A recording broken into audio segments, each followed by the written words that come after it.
What you're about to see is a shortened version of our installation of the extra large suicide door hinges. It's condensed from 15 hours of footage on a project that took me over 3 weeks to do. So it jumps around a bit, but you'll find that all you need to know about the installation of these hinges is communicated. As we go along, I'll cut in and show you some of our new products that we developed since we taped this. These products make the project a lot easier, save you some time and money, and allow you to create a better finished product. You'll see that our products are made with function, durability, and top quality in mind. This video is intended for your information in hopes that you'll understand the process you're about to undertake. This is not a job for a beginner. You may find that you need to enlist the services of a professional auto body fabricator. I also hope that you realize the size of the job you're about to embark upon. We'll be working on a new Dodge Charger RT with only 47 miles on it. It takes a bit of confidence to start cutting on a brand new car. After you study this video, you should have the confidence you need to commit suicide. This video is intended for viewing by professional fabricators and skilled technicians. The entertainment value of this video is low. For your convenience, we've divided the video into segments. Should you need to review a portion of this video, go back to the main menu and select the desired chapter. So, let's get started. The hinges we plan to use for this job are the extra large suicide hinges. And these babies are heavy. They're designed to be used on SUVs and sedans where the rear edge of the door doesn't allow you enough room for two hinges. So we put one big hinge in there between the wheel well and the belt line. We'll be relocating the outside door handle and the latch, and what you're about to see is that this is a big job. It is a lot of work, but the end results will prove that it can be done and that it's really cool. So let's get started. Well, we've gotten started with the project. You took about a 3-hour break while I was working. And what I've done is I removed the seats to be able to get the carpeting out. I need the carpeting back just because we don't want to get sparks and spatter in the carpeting. So the seats are out of it, and I stripped this door down completely, all but the outside handle, and I will end up taking that out later. Got the glass out of it, every piece of weather stripping off it, everything that could get damaged with spark, everything that we'd mask off for painting is all off of there. Oh, I see I got one more to do down the bottom. Got the seats out of it, I took the latch out of it, I took the striker off the jamb, and now we're ready to get started actually cutting the metal. And the next thing I have to do is decide where I'm going to locate the hinge and try to get a good feel for how much depth I need to have on the hinge. On the Charger, it's pretty easy to put in there. There's a lot of room in this space for this hinge. We're going to have the hinge mounted about in this location, so I'm kind of sighting for the height that I have available to me, and boy, the whole hinge will be below the body line. We're going to have a real nice installation here. The flare around the wheel doesn't protrude a whole lot. The angle of the door jamb will compensate for that. We won't have to sink this hinge in very deep. For right now, we're proceeding with the idea that we're going to reuse the factory latch. So the next thing to do is to cut that out of here.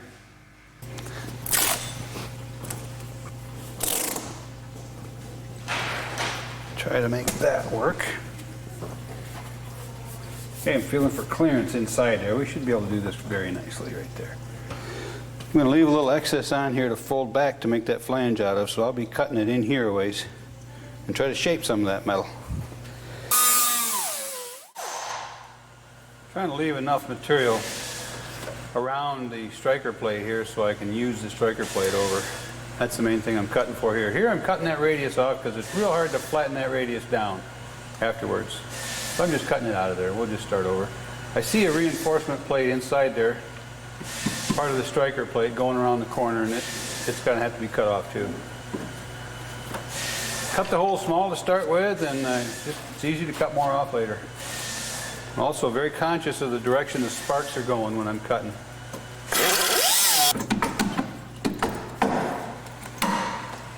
Well, we'll keep that. There's our striker plate. nicely reinforced already. All we got to do is tap into it. Looking inside, make sure there's no wires or gas lines or anything running in there. Take the fun out of it. Yep, waste of time. We'll cut this out of there. Now, a really neat part of having that reinforcement in there is that it allows us to have something more strong than just the outside sheet metal to attach our reinforcement plate to. It's a little bit thicker steel, so it's going to give us something really good to weld to. We're just going to have to add a little more structure to it to have a couple of layers to our installation as well, but that'll make it nice and strong. Just like this car was designed with this in mind. There aren't many cars that have that kind of reinforcement right there for you.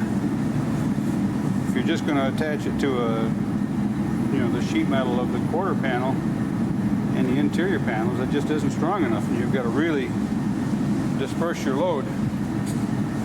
This is going to make it a lot more compact the way this car is designed. We need to be able to have this pivot point real close to touching the skin on the inside there. So I got to hollow this out. You probably can't tell from your picture, your angle there on the picture. But I'm angling this thing at 5 degrees, which makes it go right in. I do that on purpose. I'll explain those angles here later after I get it and start tacking it in. I'll show you how the angles work. I'd like to leave that flange on there as much as I could, just because it looks nice on there. But I'm going to add it in later with new steel. It's easier than trying to bend that other thing around to make it look right. Come on, light.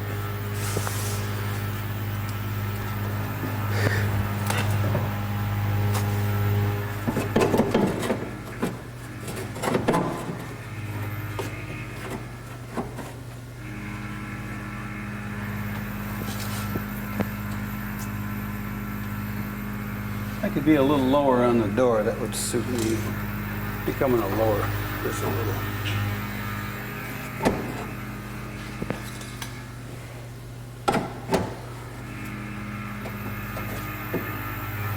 Okay, what did I hit?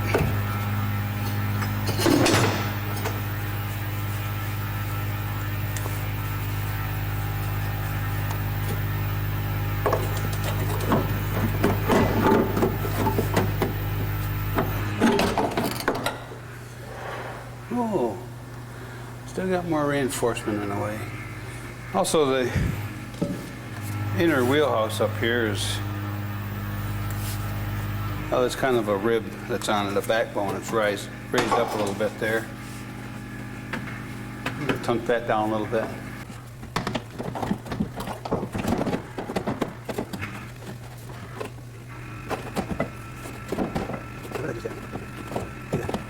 Our pin is right there.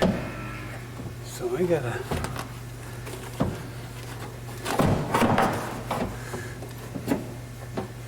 in there a little deeper. Oop, that's about as far as that wants to go. It's gonna scrape.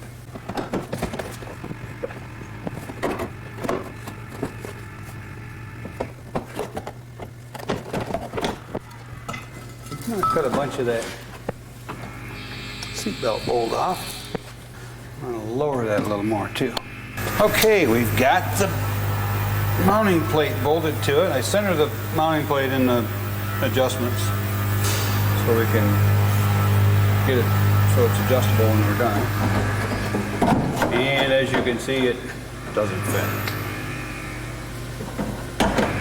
So I'm going to mark it and trim it. I will probably trim maybe a little margin, like that much. Anything will do. It gives me room for weld. When I weld it, I'll still have room to adjust the plate.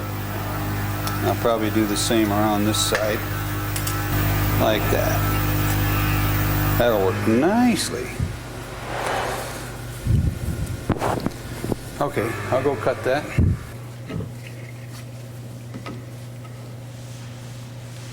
That's 5. Ooh, that's bigger than 5.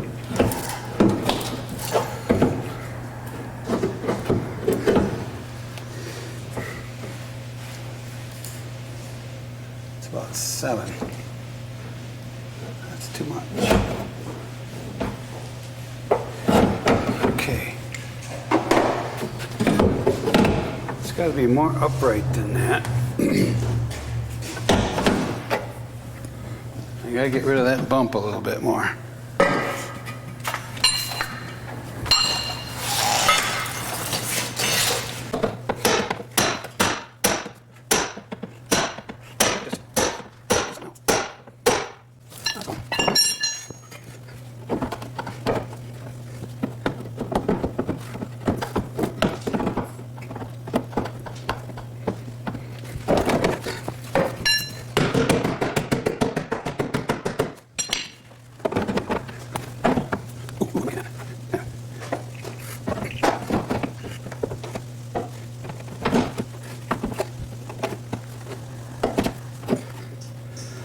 Okay, I'm going to snip a little here.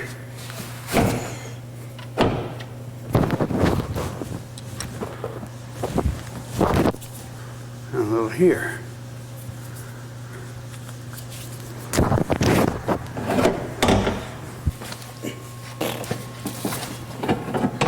I weld with my eyes shut for these little spots, just in case you wonder.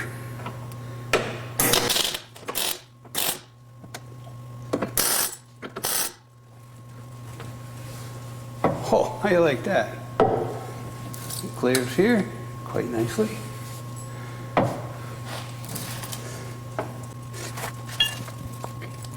Yeah, it's really close here.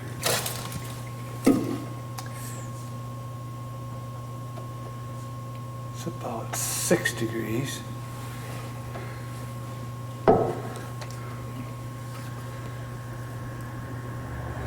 So is that. I only want 6 degrees one way.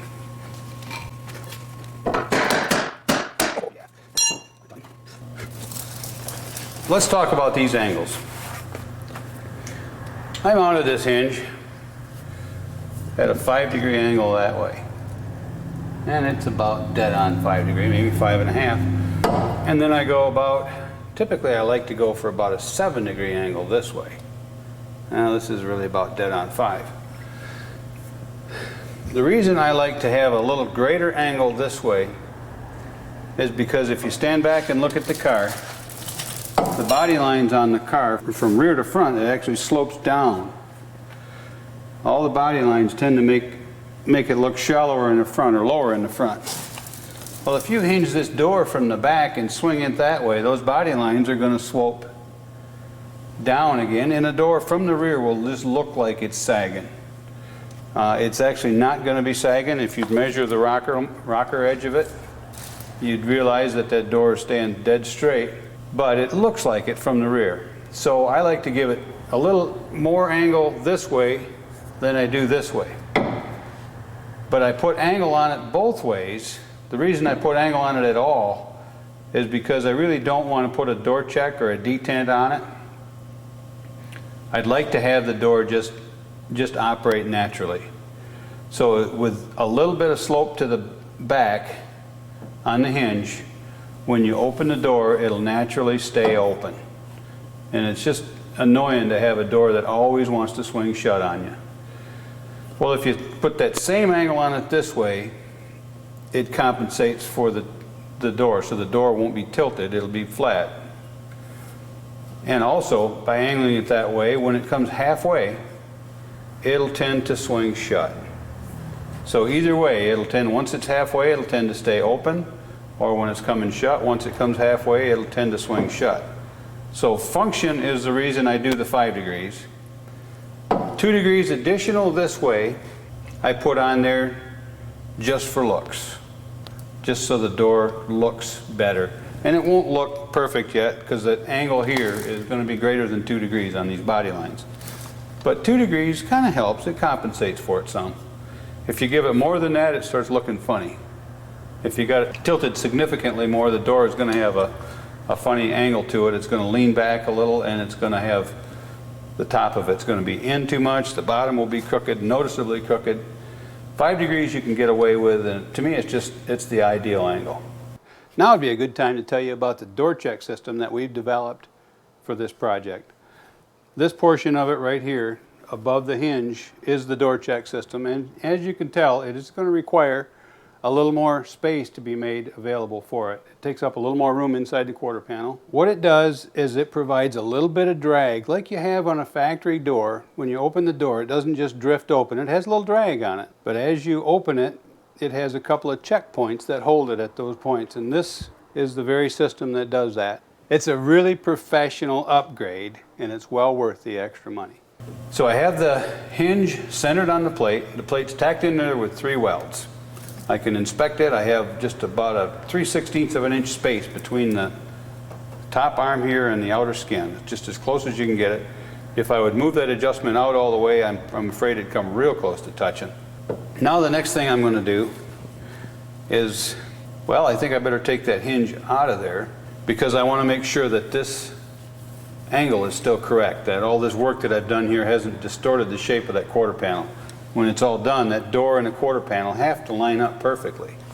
So first the hinge comes out, I double check that, I'll put a few more welds on it to just hold it in place, and then I'll go to work on inserting the hinge into the door.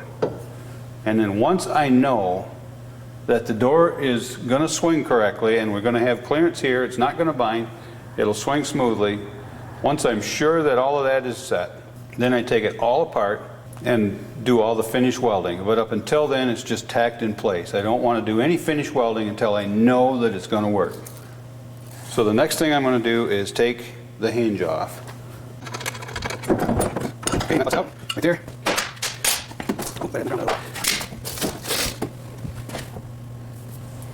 Look at that. Got one little ding right there from putting a pry bar in there and pulling it back out.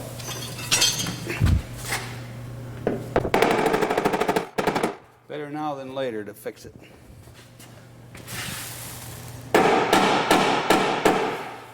By leaving that flange on there, that edge stayed a little firmer, so I have less tendency to distort it. And I also have less tendency to burn it when it comes time to weld. Go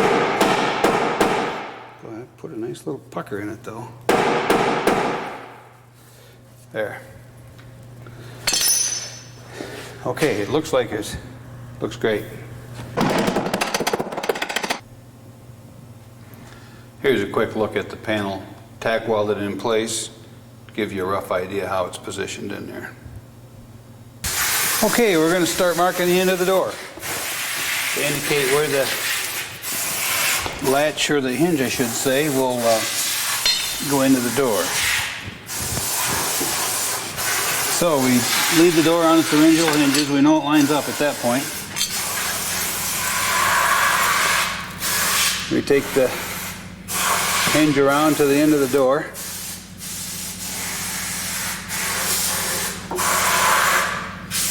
And we mark above and below the hinge.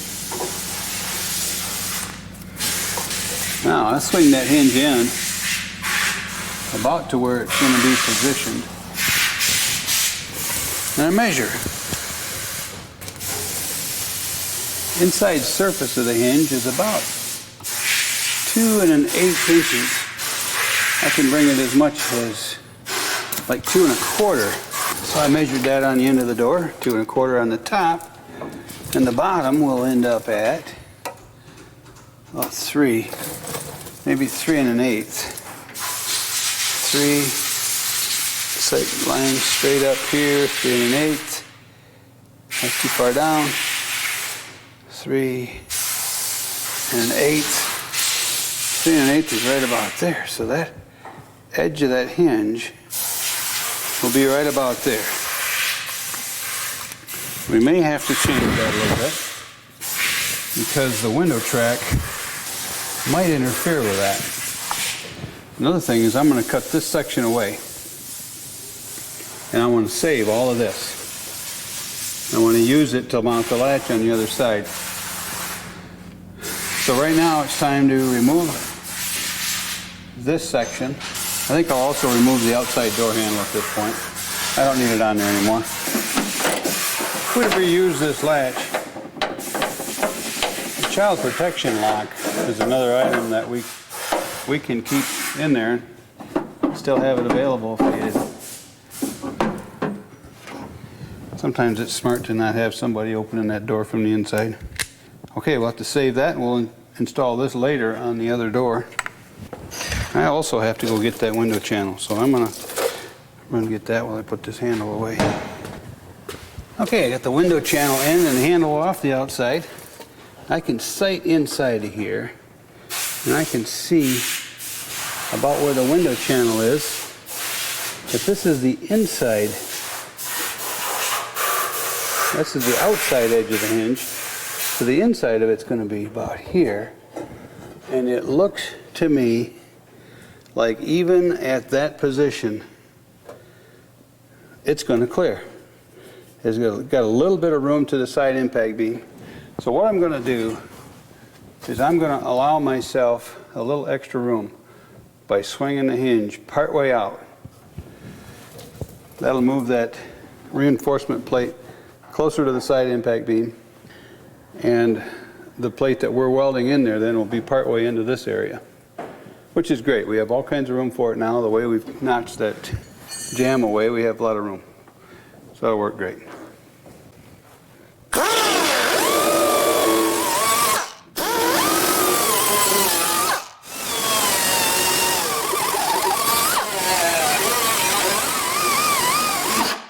There. All right, here's our latch mounting plate. And now we can get a good view inside how much room we have. But that side impact beam is right there for us too. Right where we want it. Wow, we better get it right too. Changes the shape of the door if we're not careful. Okay. Now the hinge swings into the door.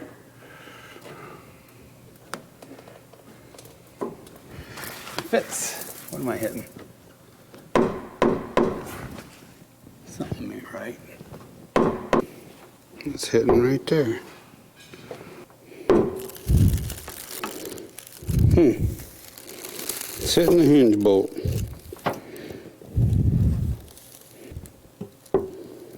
By just a little bit.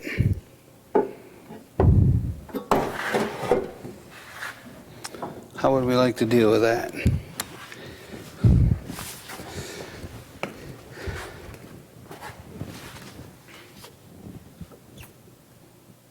We could recess the hinge a little deeper.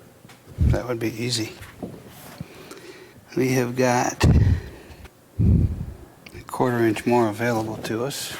We could change the shape there.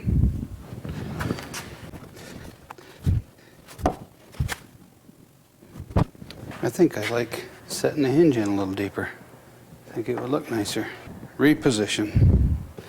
Okay, we're gonna chop this hinge out of there a minute and move it forward.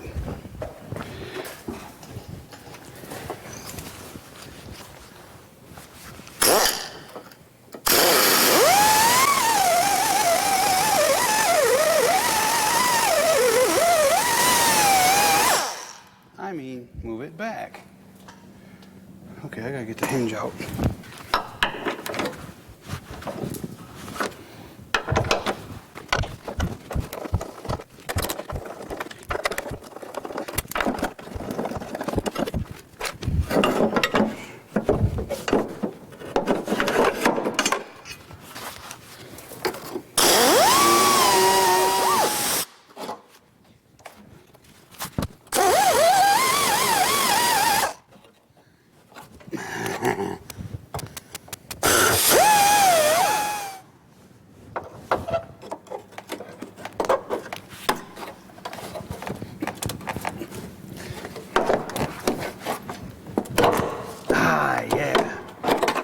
All right, this will be easy.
A little bit of a clearance problem right here.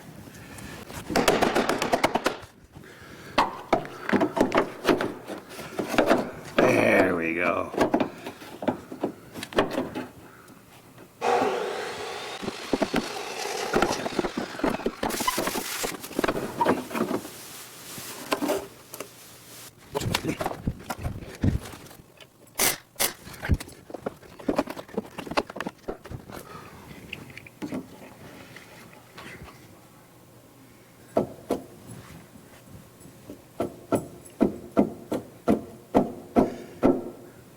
Cool.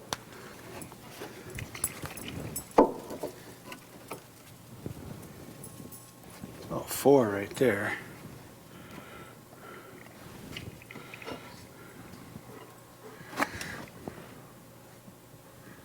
About 6 right there. That's perfect. Yeah.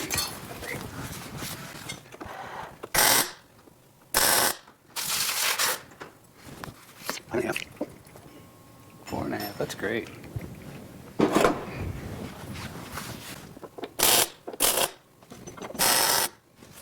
Okay, now let's see if that door will close. Boy, I just barely got clearance in there. That's just right. Oh, yeah.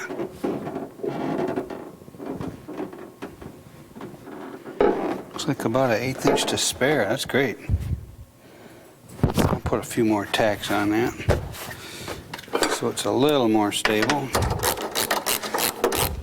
So that backed us up about, 10 or 15 minutes. Redo that, and I think it's well spent.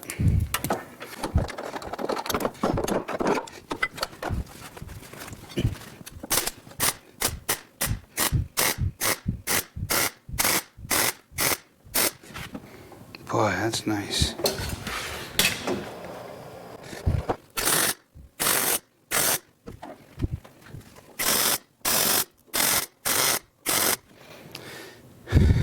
That is tacked in there quite well.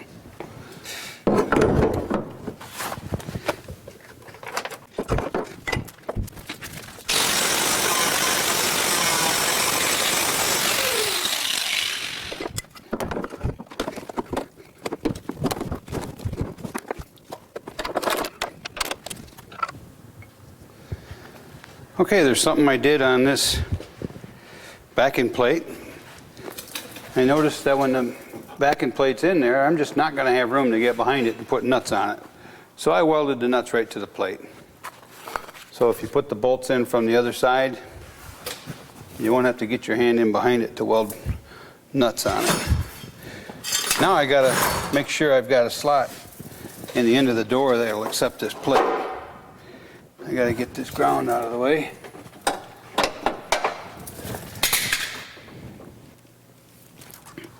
The lower part's doing fine. It looks like I'll have to come up into the upper part here a little bit.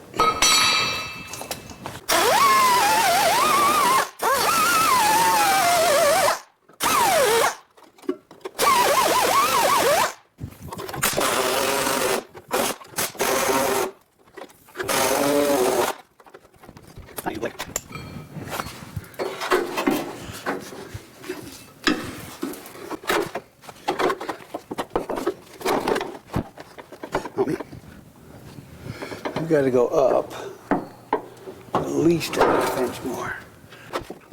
Otherwise, it's looking good.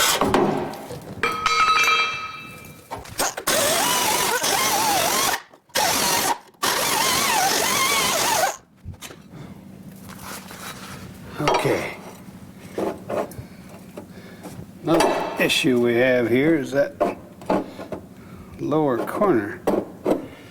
this plate. I gotta knock some of that off of there.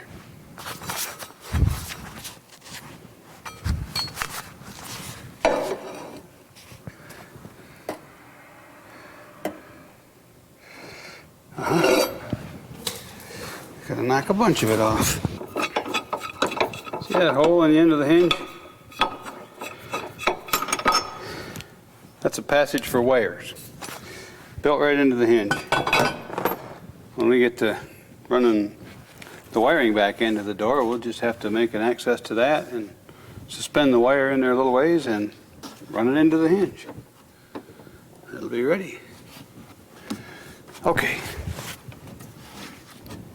Need a big screwdriver. Go in there with me.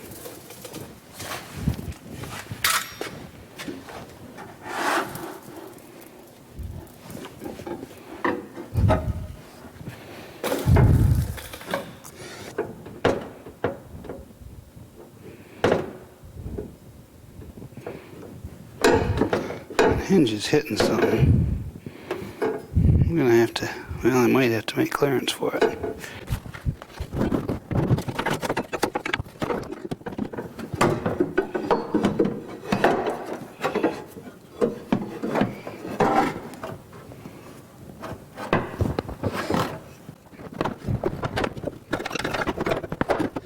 Take a break. I'm gonna take that window channel out. Can't get my fingers around it. I'll keep it available for later. So I'm gonna need it for test fitting all my reinforcement brackets. Make sure they clear.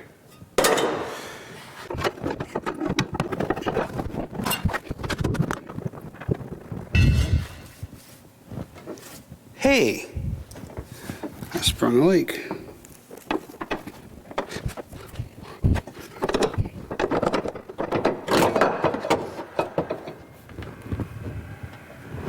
Oh man, is this nice. Too bad it doesn't work. Okay. This is too close to this. So I'm going to put a little more bend. Look at all the bleaking. Okay, I'm going to put a little more bend in it here to get me a little clearance up here. I hope that's enough.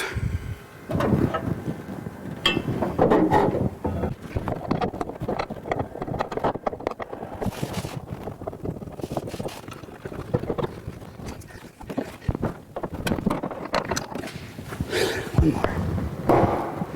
I want all 4 bolts in. I want to make sure they will go in. That thing's a little crooked.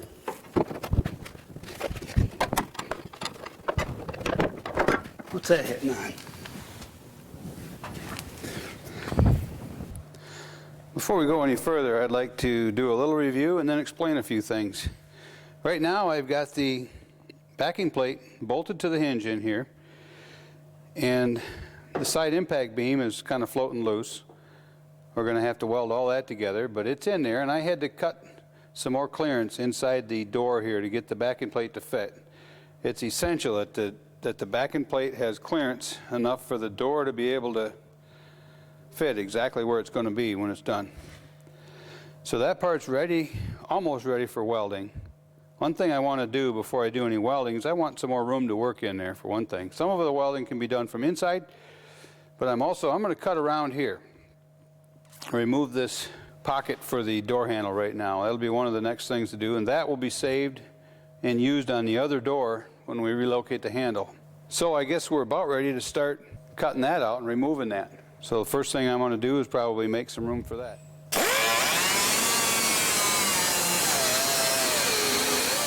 Ah, we can get at that thing. Put that inside and ready to use it over.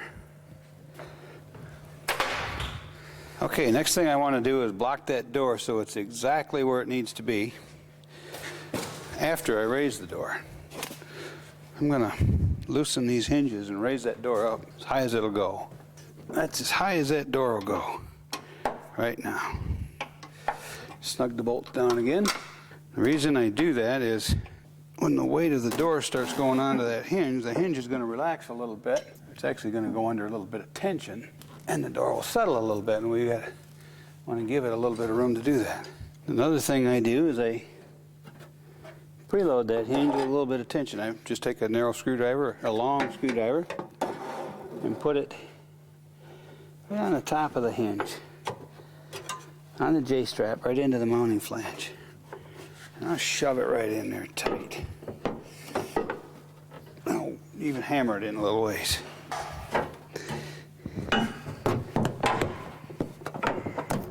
That way that hinge has got a little downward force on it.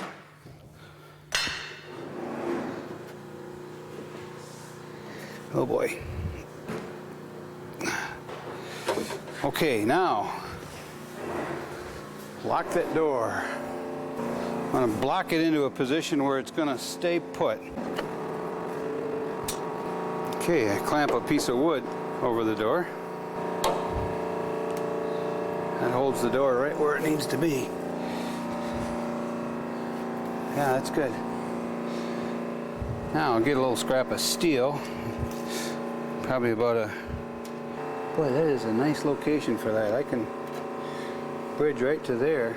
If I had about a 5.5 inch piece with 1/8 by 2. Okay, let's try that.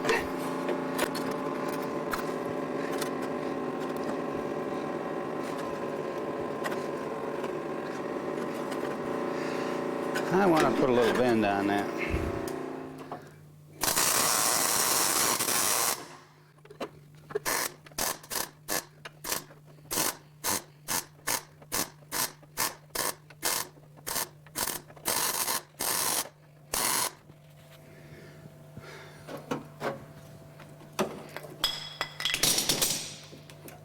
Well, it's pretty strong. It's getting there. You got to have several points of contact. Each one doesn't have to be huge, but it has to hold, and then the accumulation of all of them put together is what makes it strong. It has to be strong enough to not move. Okay, now unbolt the hinges, and it should swing.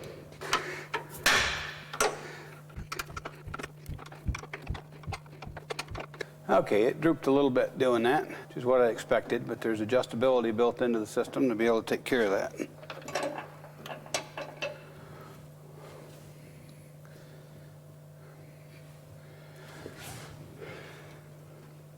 Got to be careful not to overextend it. Might bend something. I got to kind of tack it the way it is. There it is. Got a lot of room here. Works very nicely. All right, we got to lift up on that, bend it up a little bit. And it looks like that has got good alignment. Look at that, right there. Okay, one feature that you have with the Charger, as well as with the LHSs, is a lip on the front edge of the rear door. On many cars, there's a lip on the front edge of the door right here. It underlaps the rear edge of the front door. In order for the door to work independently, this lip will have to be removed. It involves some serious cutting and welding, so be prepared. I'm sure you already know how to work with auto body sheet metal so that it doesn't work. Okay, got a piece to weld in here. Avoiding the window channel, I'm going to have this inner edge so I can weld it to this panel that I'm going to put in here. I've got that support coming right down to the inside right here. You always got to kind of watch out for wherever these trim panel fasteners are going. If you interfere with those, you kind of cause yourself more work later. It's important not to have any stress on that door when you're welding this in there, because this is going to be kind of it for that door. I'm going to tack it on there now and then test fit it again. With each piece I do that. If you get too much heat going in there at once, it could distort the thing. Look at that.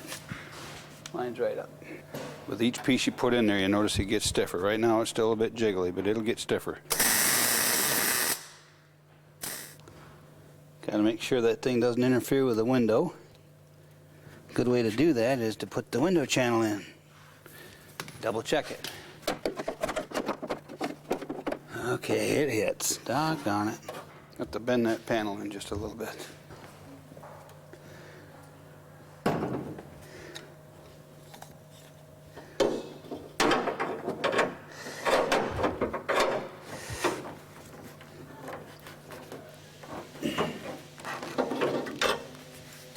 Okay, more pieces. You just got to get this thing reinforced really well. I noticed when I took the glass out of here that I had a little bit of a clearance issue, that I could not go inboard from the side impact beam very far. I could go a little ways, but I'm going to put my reinforcement right on top of it. We'll see how that goes.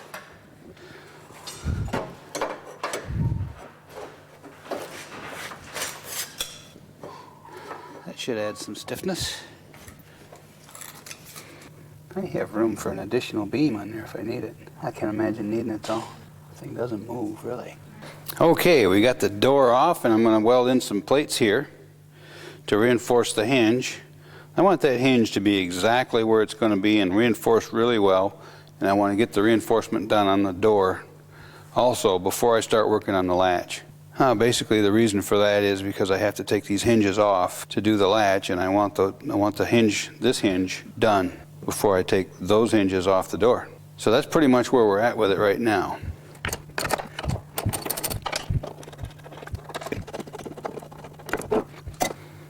I've got a nice area in there to put this thing. I'll lay a plate right along there and engage that wheelhouse quite nicely with about a 5-inch piece. You know, I could get clever with it and have it come right out to the quarter panel here too. If I'd use start with a 6x. I wonder if I can use 2-inch. It's going to have to be 1-inch material.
Okay, we've got the second layer of sheet metal applied here in the quarter panel. There's 2 layers inside here. We repaired that one, reshaped it a little bit, added the new skin to the inner part of the jamb there. I just have 2 little patches to make, one to fill this hole and then this section up here. So let's do that.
Okay, it's time to work on the door.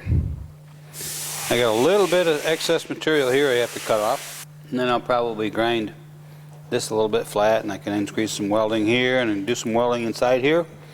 And across the top on the outside of the windshield, or the side window I should say, there's room for another beam to go all the way across, and I'm going to stiffen that whole connection across there with a piece of tubing. So I'm going to get started doing that.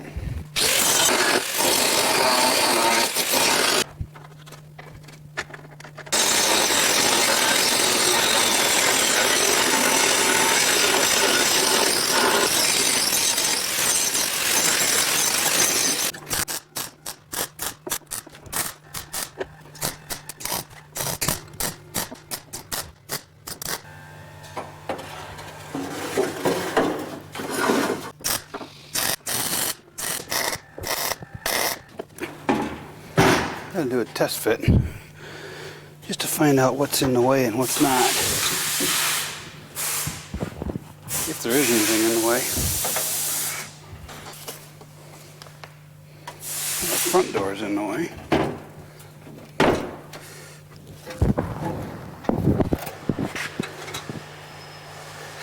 Okay. Nothing's in the way. Okay, I gotta stay close there. I'm gonna have to take a little more off of that, I believe.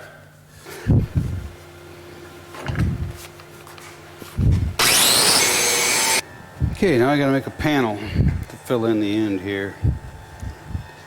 I'll go get a piece. I want to use heavier gauge steel than that, probably like 18 gauge, maybe 16.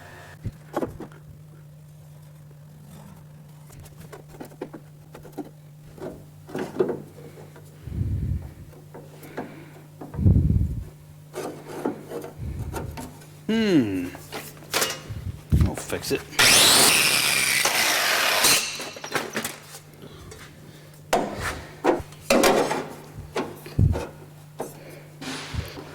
Oh yeah.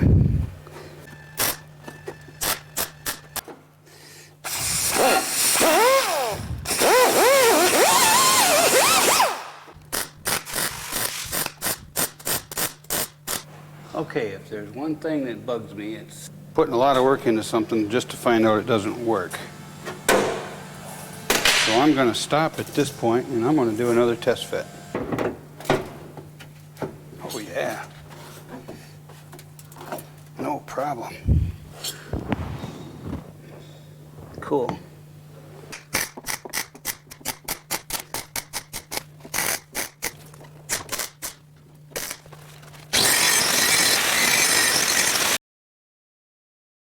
I can follow that.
Wonder if I can get that hole saw to start on that one.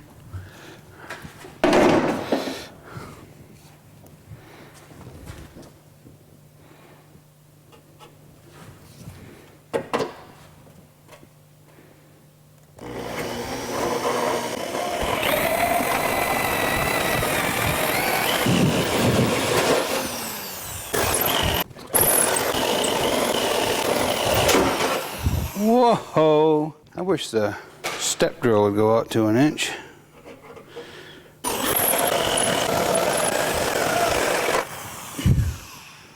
Beautiful.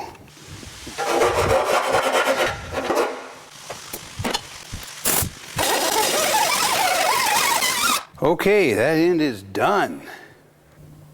Okay, the hinge end of the door is roughed in and the jamb, so it's time to put the door back on so we can do the latch.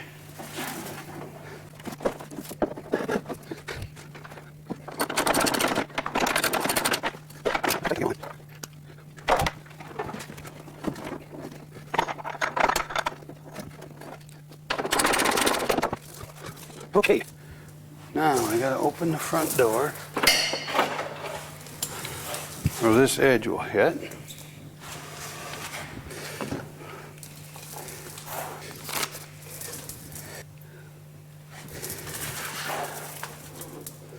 The front is low.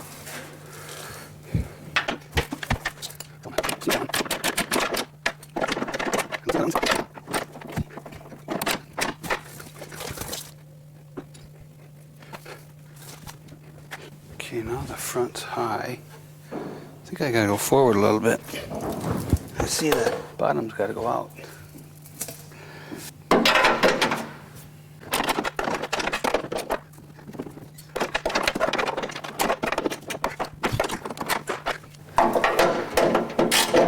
Okay, now the bottom's gotta go out.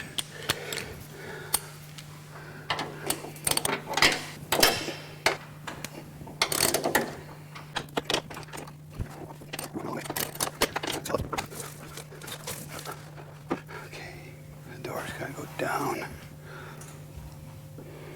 Front's got to go up. Back's got to go down.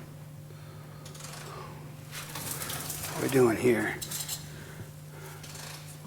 Oh man, it's pretty close.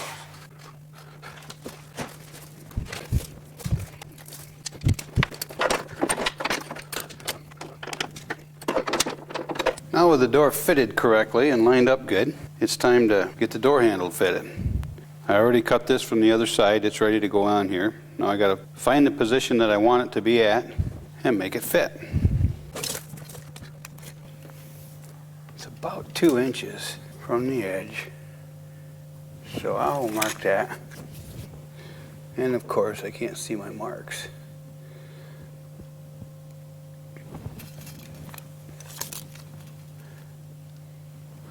About 1 inch down from the body line, but I'm not sure that's going to look good. I think it'll be all right. I don't know. I'll see. 14, 14, steady as she goes, 14. All right, they're parallel, so we can stay with parallel.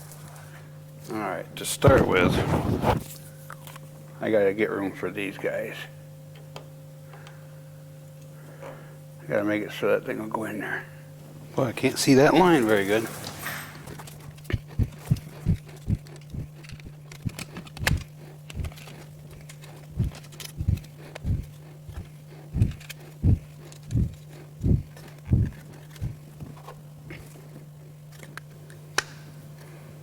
Nice. Okay, there's the glass track. The glass runs down at a bit of an angle. It's going to want to be in the way a little bit.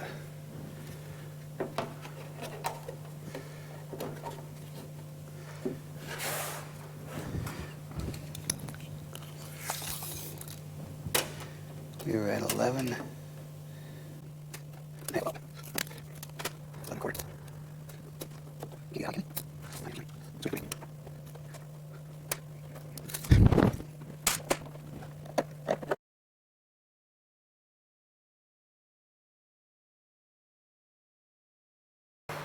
It's got to more than just measure correctly, it's got to look right.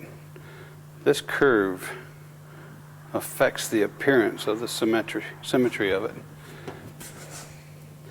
So even if it's measured correctly, you want to make sure it looks good.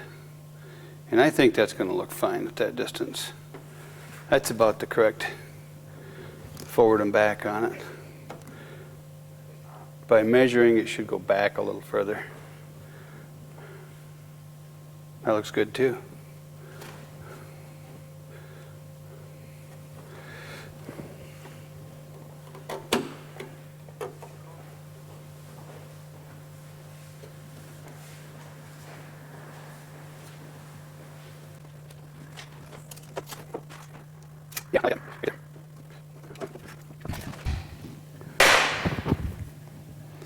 No corners. Round them. Okay.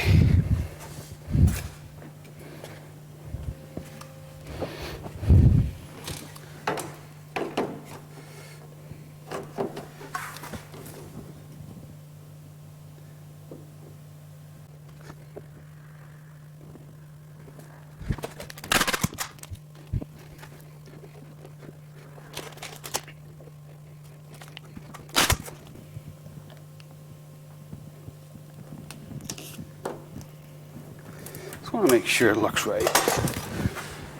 Get back a little ways, sight it.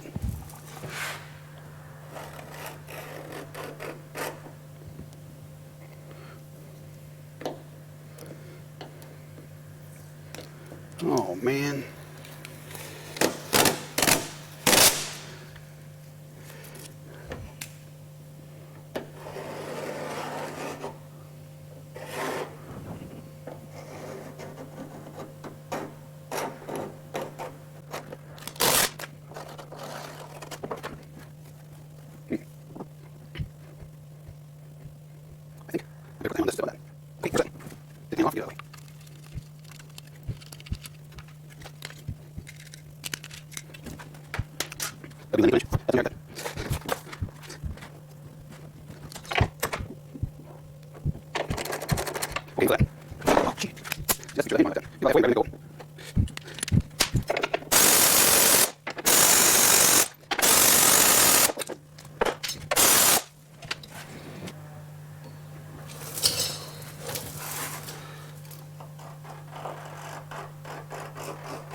Hey, Houdini, what do you want? What do you want, doggy?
This is yeah, no, oh, this job. There is something like. No, here we go. Oh man, nice.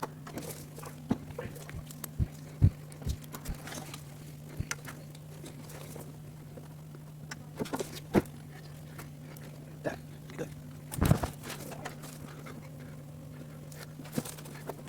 Let's see what you do.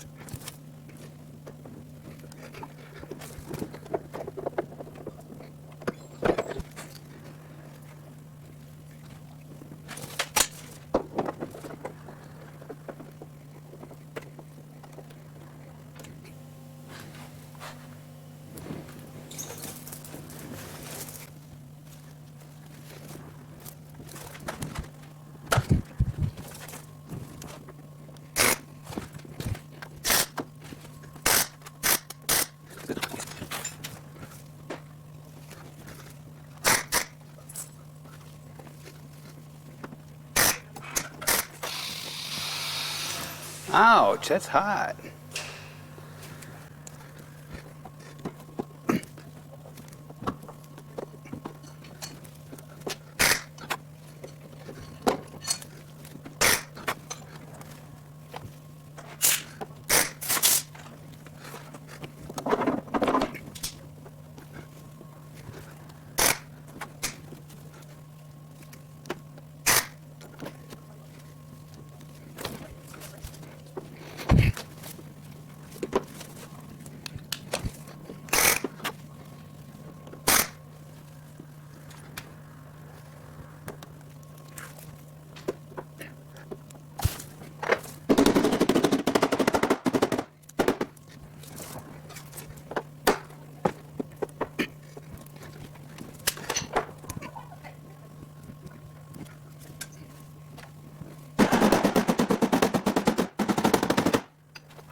Looks like our adhesive is cured. Hopefully we can get the clamps out.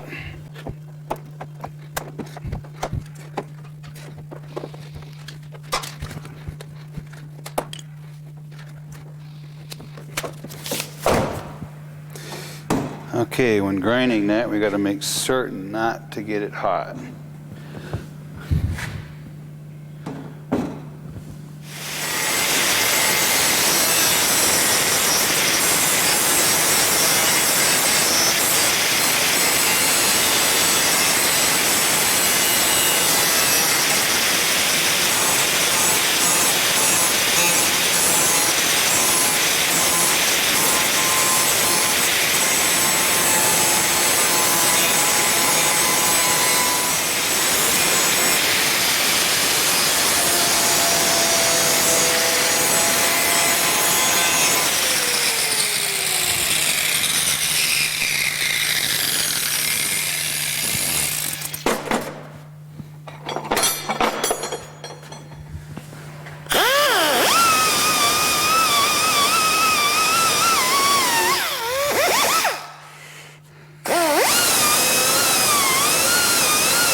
Okay, I gotta figure out where this striker's gotta go.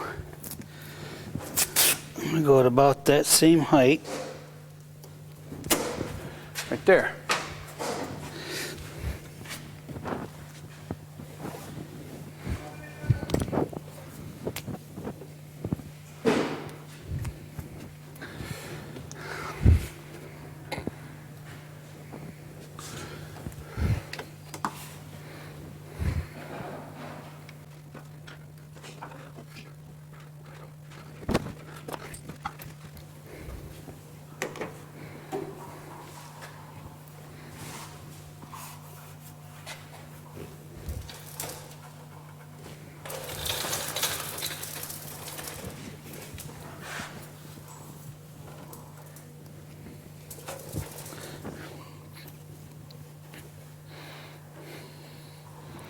Okay, that's right tight to it.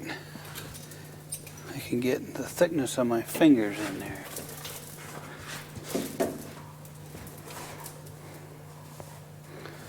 So I'm going to have to make it go into that. The glass will be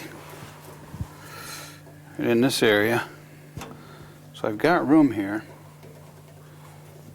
I've got to probably put the glass in there again. find out if I can really work in there.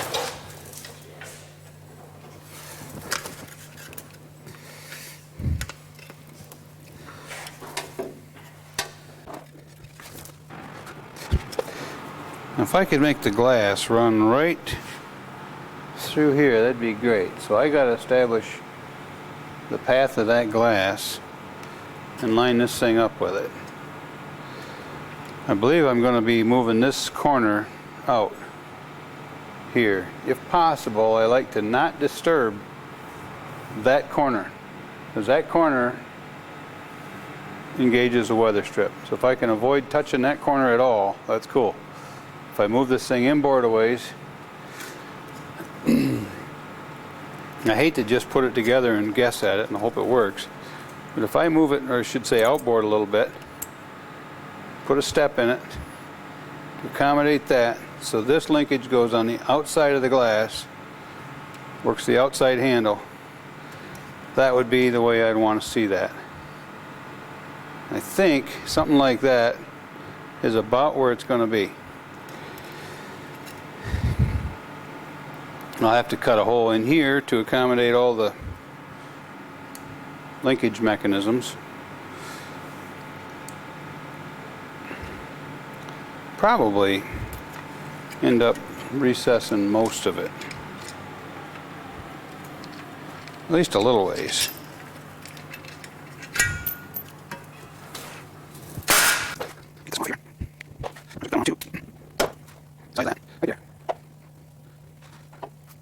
Okay, I recommend that you use the factory latch for your installation. I use the latch from the left door on the right door and vice versa. Do the same with the outside handles. There are several advantages to the factory latches. First of which, they're good quality quiet latches. They interface with the vehicle's computer system and the system's monitor, so the door ajar indicator will work properly. The power locks and the dome lights also operate through the factory latch. I would agree that the bear claw latches are easier to install and they automatically center the striker. But in the end, the factory latches provide a more factory look and function. Good news! Since we shot this video, we developed latch mounting plates for this application. These plates are made of 14 gauge steel, which is great for welding, and there's no need for double reinforcement. They fit the Dodge Charger, the Magnum, and the Chrysler 300 right out of the box.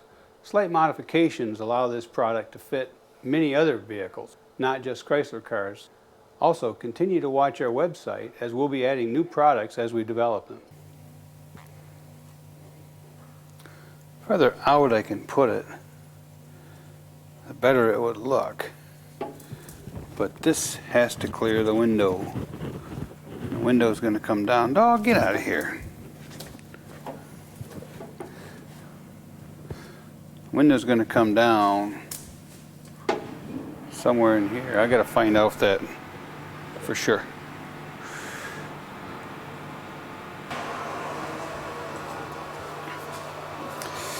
Okay, take that.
All right, time for a little show and tell here. I had to do a little backtracking, so I shut the camera off for a couple hours while I straightened this out. What I have here is the end of the door. I determined after I had the latch already positioned in there once that I didn't have clearance for the glass. I actually put the glass back in and rolled it down, and it ran into the back of the latch. So I took it all apart and I had to grind some of this out of there. I had this recessed in to give me a room for the striker. I wanted to not have to modify the pillar much. I'm going to have to put the modifications to the pillar now because that glass would not clear the latch. And if it doesn't work right when it's done, it's just not done right. Another thing you'll notice is the angle that the latch is on. When this is closed, remember I put a 5-degree angle on the hinge there, measuring it right off the top of the hinge, right here, and double check that. And then I came back here with the door closed, and I measured off the end of the hinge again, or the end of the latch I should say, and I matched that angle. That way the striker will enter this thing at the same angle the door is swinging. It'll keep it from clashing on the way in. So for now, this is in place right now. This will work. I've got to finish welding it in, but I take the latch out to do it, and I thought I'd first explain where I was at.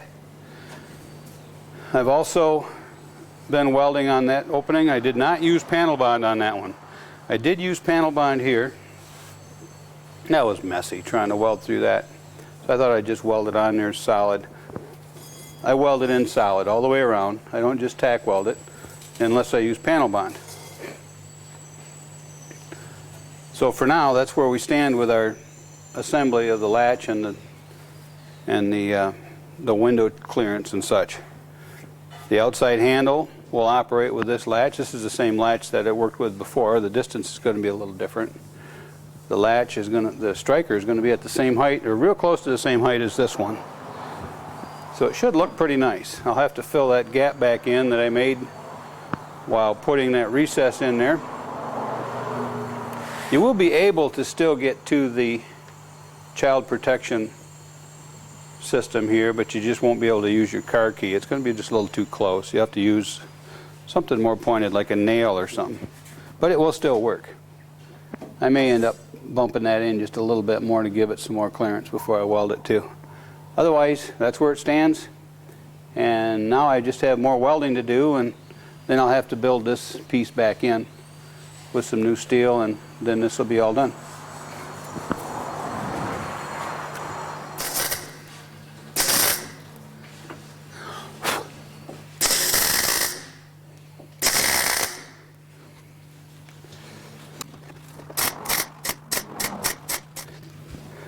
Here we go again, back to working on linkage now. I just put the outside door handle on. Now we're ready to make linkage after I put the inside handle on.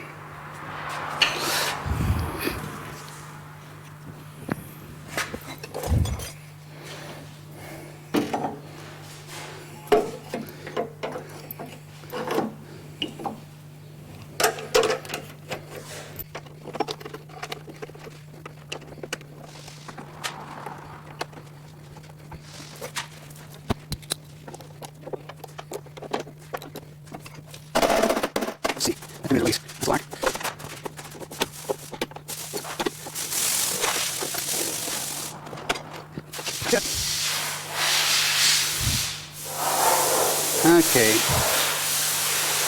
I need to have a little bit of travel there. Okay, this here.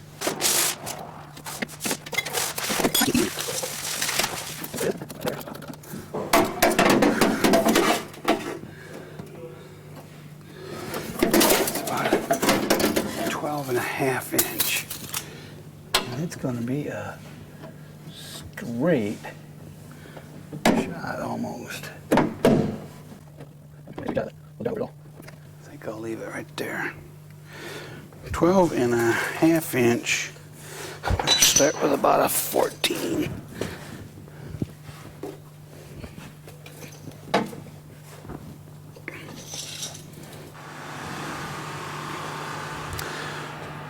Okay, we're back on track with hooking up linkage now. This is all welded in. Well, almost. I'm going to fill these holes in later when I get it on the bench for doing the final cosmetic work. Oops.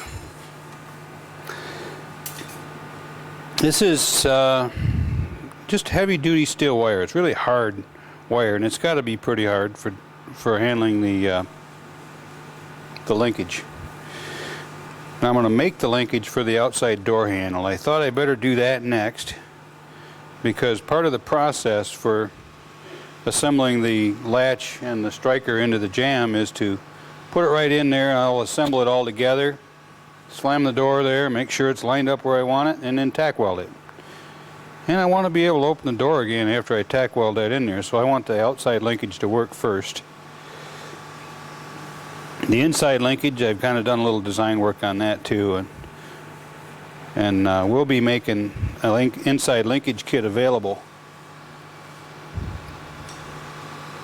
as a kit that you can buy for these Chargers. It's going to almost be vehicle specific. I know the Chrysler 300 uses a different method. So if you're doing a Charger, you can call us and we'll have a linkage kit for the interior. The exterior is just a real simple linkage, as you're going to see. This is what I'm making right now. And I need to kind of mimic this linkage. This is 156 thousandths linkage. It's probably a metric dimension actually. But 1/8 inch steel rod just doesn't make it. So I got this heavier wire. And I got to put that bend on the end of it, and then I'll put the linkage in place after I'll kind of cut it roughly to length, a little extra long, and then mark on there where it needs to be under a little bit of tension. I like to have it pushing just a little bit to start with, otherwise the linkage will be loose in there. There's a spring load on the handle, and we like to have it. There's also a spring load on the linkage down here on the latch. So if you put it under just a little bit of tension, so that spring is always keeping the linkage tight, then your linkage doesn't rattle. So let's start with the dimension. It started out as about a 12.5 inch, so I'm going to whack the thing off at about 15, so just in case I goof. Got to use hard steel, not just mild steel stuff. Well, this is probably mild steel, but it's kind of hard. You notice all I had to do is ding it good and I could break it. If you got the real soft steel, it just bends. Okay, this isn't quite straight, but I got to have a curved linkage anyway. Now I'll take this over to the vise and I'll stick it out of the vise to about that far, and I'll bend that over with a hammer. Gives me a nice square angle. Okay, now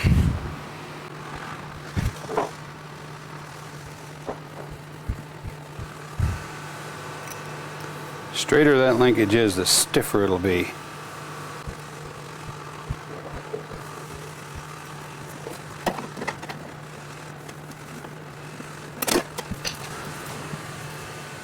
It's dark in there. I gotta have a light.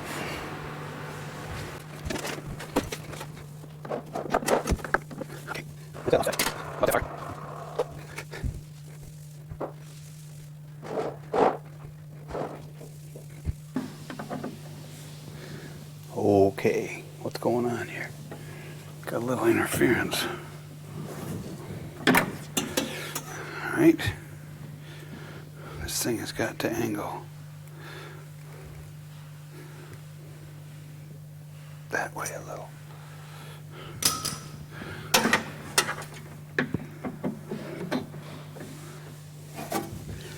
Okay, I'm going to mark what would be the inside corner of that linkage. And then I'm going to add about much does it have to travel? Oh, it travels. Oh, come on. Ah, door's locked. Unlock it. Ooh, it only travels 3/8 of an inch. So if I add an 1/8, I'm not going to add much. I'm just going to add about a 1/16. Because this thing travels more than a 1/2 inch. Just a little tension on it is all I'm going to get then.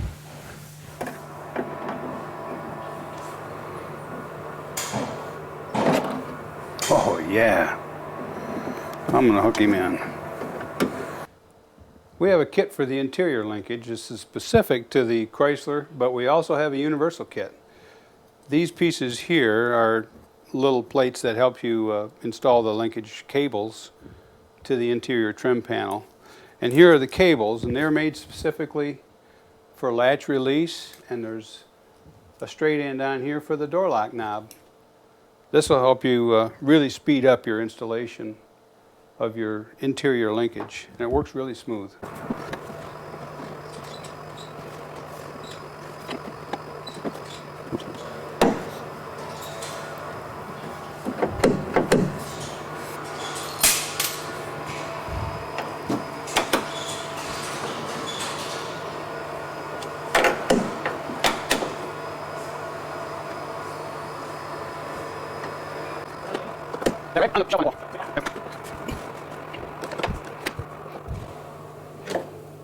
Okay, and I've got 2/3 of the travel used up. Beautiful. Okay, that's done.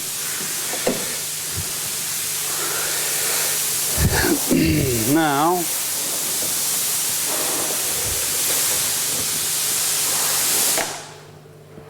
might be able to see I've marked it there.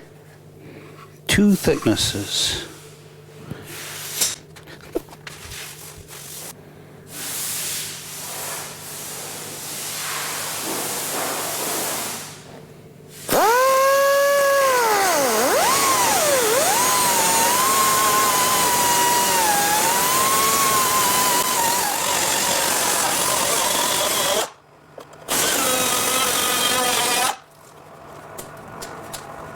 Okay, I need a stack of these guys.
Okay, I have a piece of 18 gauge steel here to reinforce this latch with. It doesn't have to be as reinforced as the pillar originally was, because this pillar was supporting the weight of the door.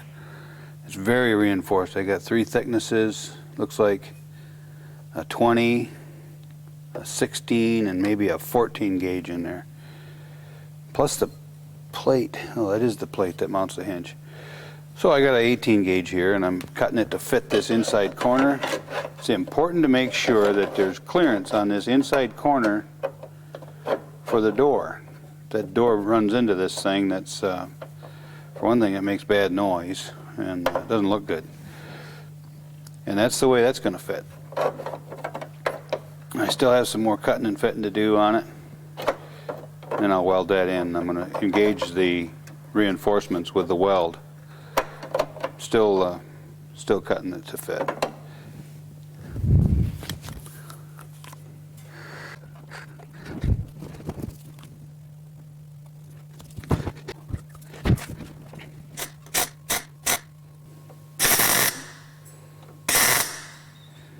Okay, now let's see if it still fits.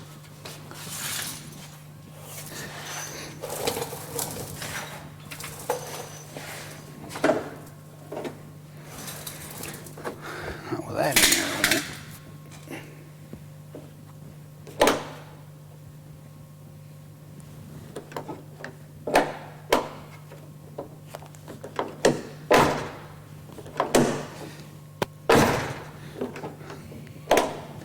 Okay, we've got good clearance there. Very good.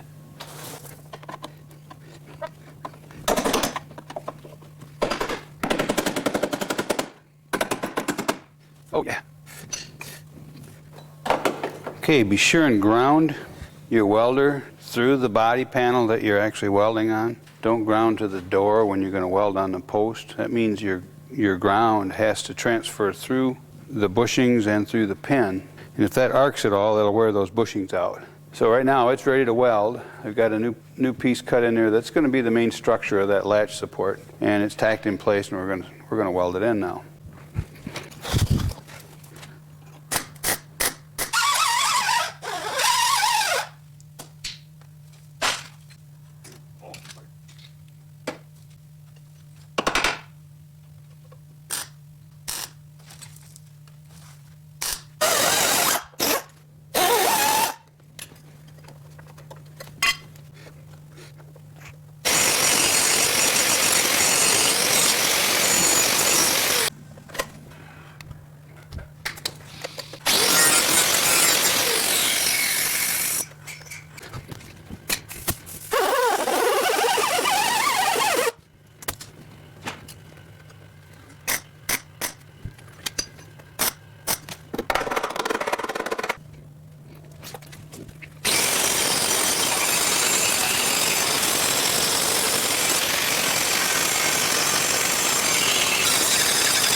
Test fit.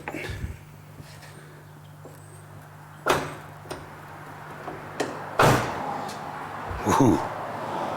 Got it down a fuzz.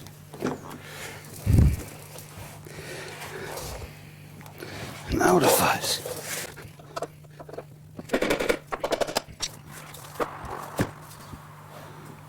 Okay. Out too much. Up and down is good though.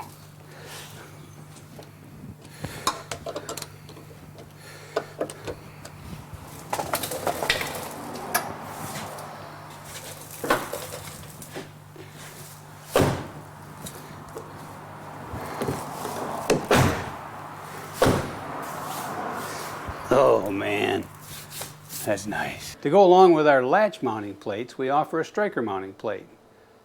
that allows you to cut away part of the B-pillar that's in the way. Weld in this plate and you'll have a B-pillar that matches the shape of the door, allowing you a full range of adjustment on the striker.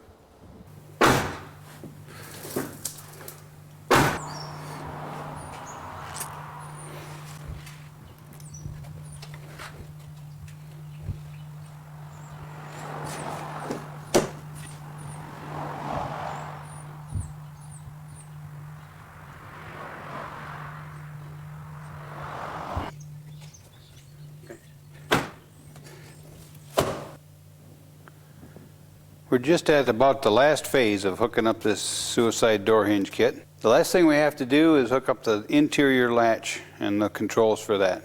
And I'd like to start with the kit that we have developed for that. It operates with cables rather than linkage. You can do it with linkage, but the cable system does a nice job of reversing the direction of the travel of each of these components, which is critical. The latch used to be on this end of the door. This is the back side of the interior trim panel. And here's how the handle operates right here. And it used to pull a linkage over here, and now it's got to pull this way from over here. So when this operates in that direction, this has to pull in that direction. So we're going to use a cable. Also, the lock knob on this one was directly above the latch before. And now it's got to operate the same way, but over here. So we've got cable set up for that too. I think first we'll probably why not do the lock? We've got that ready. We've got the end of the cable attached to the original lock knob, which isn't whole. This is a new car, but I cut the shaft off here and drill it out with a 5/64 drill. Push the cable in there, and with a specially modified vice grip tool, I squeeze that.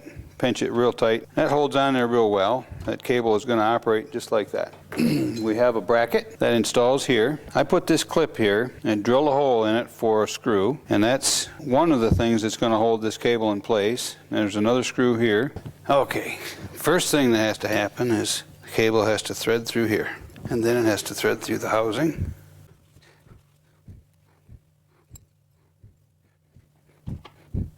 And this little guy will coast right inside that sleeve. Put the lock knob up through its opening, through the hole there. Oop, don't roll away.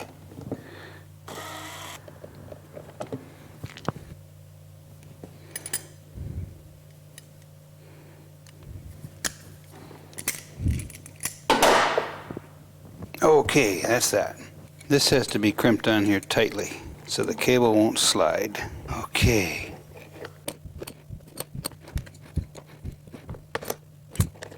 Nice.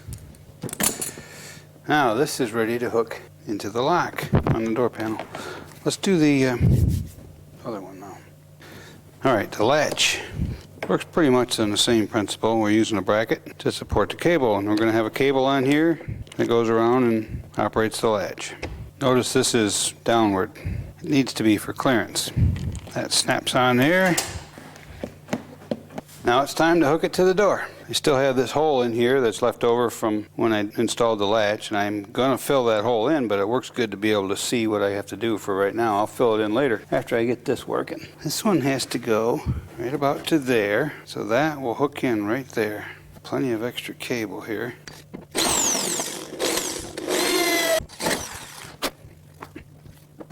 Now I'm going to mount that with this spacer right there.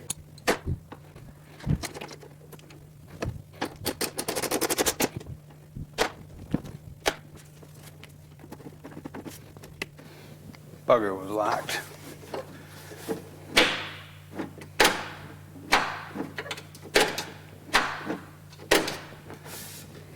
Okay, now let's take a look at it.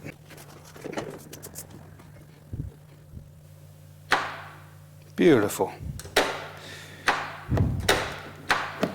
Man, I wouldn't change that at all. Okay, that works. Now the lock. The lock has got to come around and operate it this way.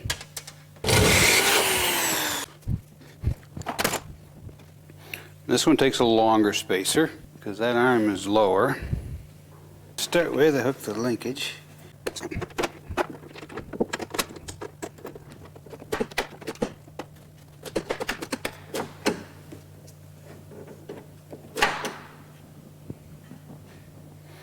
Okay, it works. Last test. Flip it over, make sure the cables fit.